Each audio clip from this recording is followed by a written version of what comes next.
ایک نوجوان حضرت عمر فاروق رضی اللہ تبارک و تعالی عنہ کی خدمت اقدس میں حاضر ہوا۔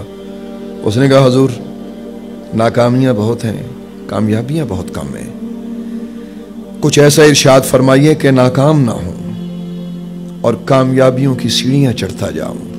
فرمایا کہ اپنی زندگی میں 3 کاموں سے اجتناب کرو، کامیابی تمہارے قدم چومے گی۔ نمبر 1 لق لق، نمبر 2 قب قب، نمبر 3 ذب ذب۔ اب وہ عربی تھا، وہ حیرانگی سے آپ کو دیکھنے لگا۔ آپ سمجھ گئے کہ یہ اس کا مفہوم پوچھنا چاہ رہے ہیں۔ آپ نے فرمایا لق لق کا مفہوم یہ ہے زبانی جمع خرچ سے بچو، ہمیشہ جو کہو وہ کرو، یعنی قول و فعل کے تضاد کو ختم کرو۔ آپ نے فرمایا اس لیے کہ اللہ بھی اپنے بندے سے یہی تقاضا فرماتا ہے۔ اللہ تعالیٰ نے فرمایا الا من تاب وآمن وعمل عملا صالحا۔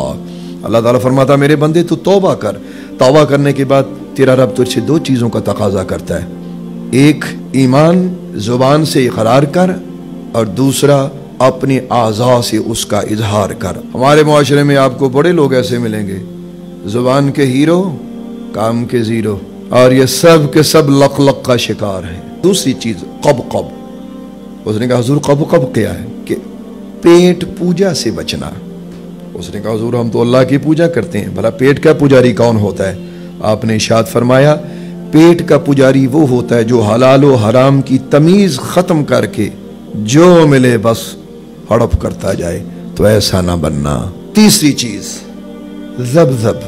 اس نے کہا حضور یہ کیا ہوتا ہے؟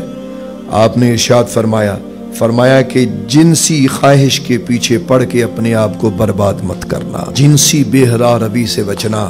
یہ 3 اصول اپنی زندگی میں اپنا لو، فرمایا اللہ تمہیں فاتح بنا دے گا۔ سبحان اللہ تعالی۔ اب وہ نوجوان حضرت عمر فاروق کی بارگاہ سے جا رہا ہے اور آہستہ آہستہ یہ لفظ دہراتے جا رہا ہے لق لق قب قب ذب ذب، یہ کہتا ہوا چلا گیا۔ اور حضرت فاروق اعظم نے اپنے پاس بیٹھے ہوئے چند لوگوں کو ارشاد فرمایا یہ نوجوان اگر ان چیزوں پہ عمل کر گیا، یقین کرو کہ یہ شخص فاتح بن جائے گا۔